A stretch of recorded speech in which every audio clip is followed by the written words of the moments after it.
Bawaslu Jawa Tengah menyatakan Gubernur Jawa Tengah Ganjar Pranowo dan 35 kepala daerah terbukti melanggar aturan kampanye. Dan untuk mengetahui lebih lengkap lagi terkait kasus ini, di ujung telepon kami sudah terhubung dengan Gubernur Jawa Tengah Ganjar Pranowo. Selamat sore Pak Ganjar. Ya, selamat sore. Pak Ganjar, Bawaslu merekomendasikan kasus dugaan pelanggaran kampanye ini ke Kementerian Dalam Negeri. Tanggapannya Bapak? Silakan saja, saya kira itu cara yang benar. Namun kalau kemudian saya dikatakan melanggar, tentu saya menolak. Karena Bawaslu sudah mengadili untuk undang-undang pemilu, saya tidak melanggar. Itu yang mau Bawaslu. Jadi kalau kemudian sekarang Bawaslu bicara saya melanggar etika, dan itu kewenangan Pak Mendagri, dalam konteks pelanggaran undang-undang Pemda, biarlah nanti Kemendagrian mengundang saya, mengklarifikasi saya, atau mensidang saya. Jadi biar kita tahu kamar kita ada di mana, begitu. Itu yang saya katakan Bawaslu offside itu. Ya, Pak Ganjar. Aturannya sendiri sebenarnya seperti apa sih Pak? Apakah memang ASN ini dilarang berkampanye di tahun politik ini? Ya, saya bukan ASN loh ya, jangan konflik.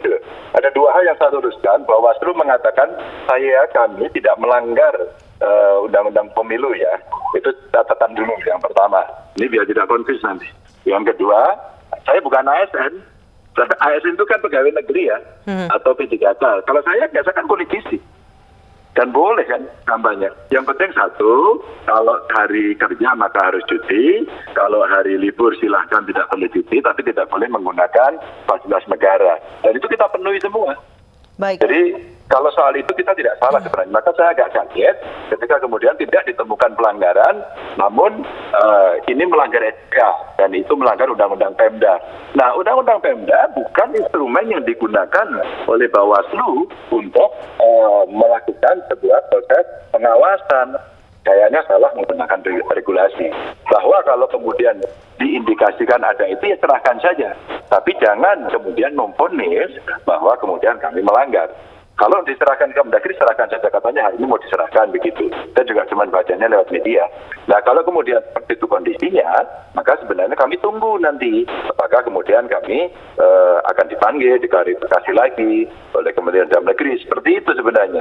Sehingga Kementerian Dalam Negeri juga kaget. Maka tadi ada salah satu media di Jakarta menulis Ganjar menantang Mendagri. Wah, bahkan ditulis menantang Cahyokumolo. Sehingga Pak Menteri tadi kontak sama saya. Loh, yang nantang siapa? Jadi satu rakyat, satu koran yang ada di Jakarta itu terus kemudian, ini kok provokatif amat sih gitu. Kami nggak mau diadu-adu soal itu. Baik, Pak Ganjar dikatakan bahwa Bapak dan 31 kepala daerah lain katanya melanggar netralitas. Tadi seperti Bapak bilang undang-undang Pemda atau aturan daerah. Katanya seharusnya menunjukkan sikap netral di tengah masyarakat. Menurut Bapak, penilaian Bawaslu yang seperti itu bagaimana Pak?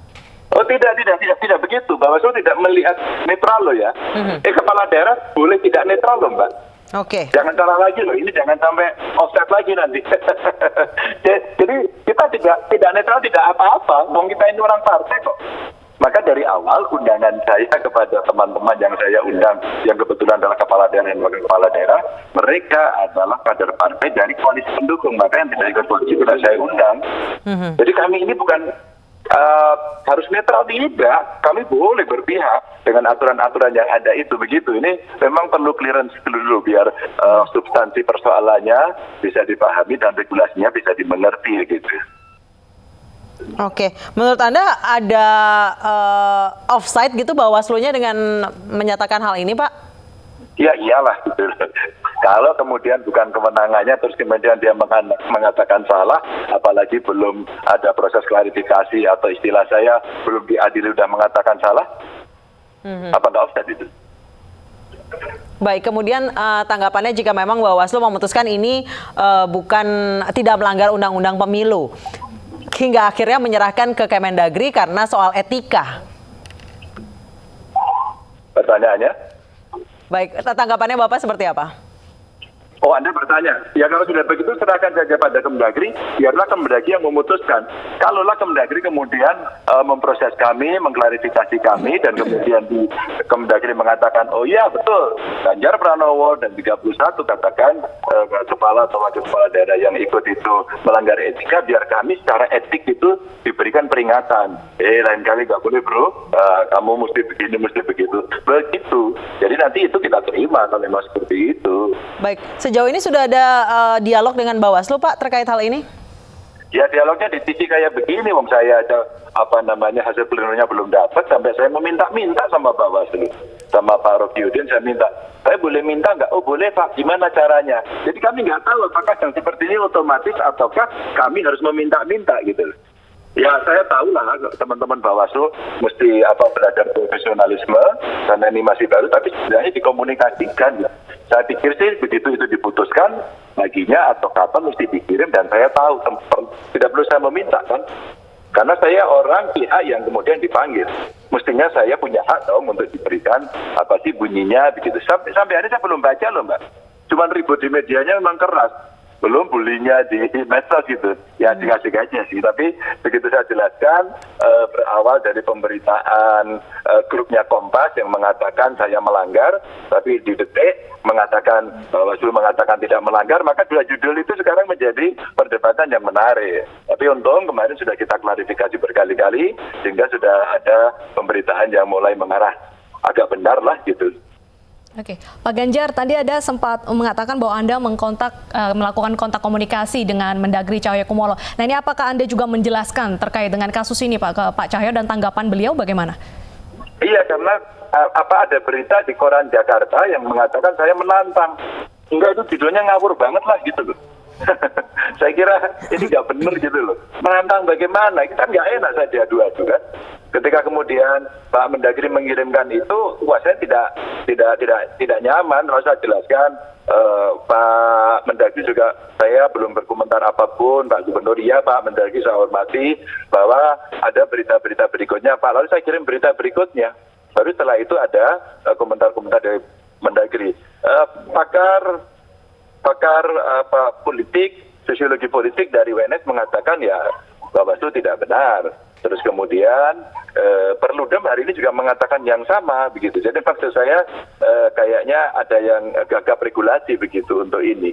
Maksud saya akan baik-baik kalau kemudian saya mengindikasikan ada pelanggaran yang lain dan itu bukan ranah saya, itu ranahnya Kemdagri, maka saya teruskan pada Mendagri. Apa itu Pak? Ya silakan tanya sama Mendagri dengan catatan saya, mungkin akan lebih enak daripada nggak mengadili tapi mengatakan saya melanggar etika dan itu kewenangannya Mendagri. Loh. Ini kamarnya salah gitu. Kalau saya gubernur, ya saya tidak akan bicara kewenangan presiden. Kalau saya gubernur, saya tidak akan bicara kewenangan bupati wali kota. Apalagi saya bicara kewenangannya KPU yang kamarnya berbeda. Saya kewenangannya Bawaslu, gubernur ikut ngomong. Yalah, kamarnya kita berikan aja sendiri-sendiri gitu.